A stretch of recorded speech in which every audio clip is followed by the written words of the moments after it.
have a new production with a new director and a new script.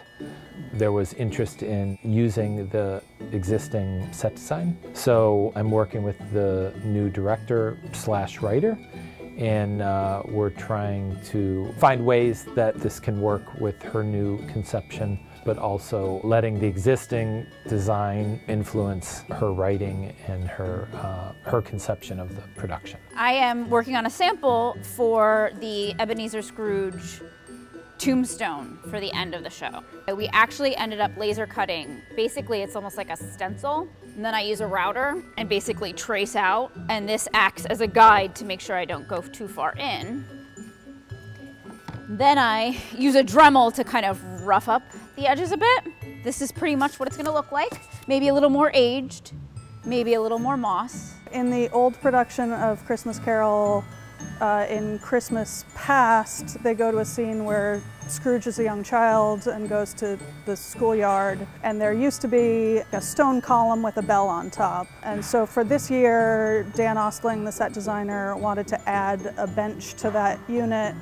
So we're using the old column with the bell on top, and then we're building this kind of bench unit, and that's going to attach to it and get painted to match.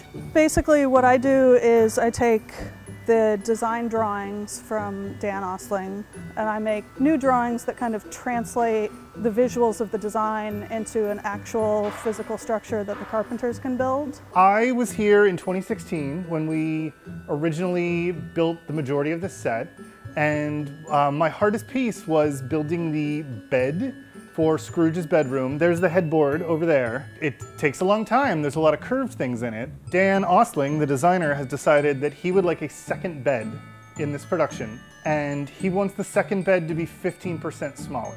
So in essence, I am building the same thing I built years ago, just 15% smaller. It's been interesting pulling this out of storage and looking at it and just realizing how much the world has changed since it was last out of storage.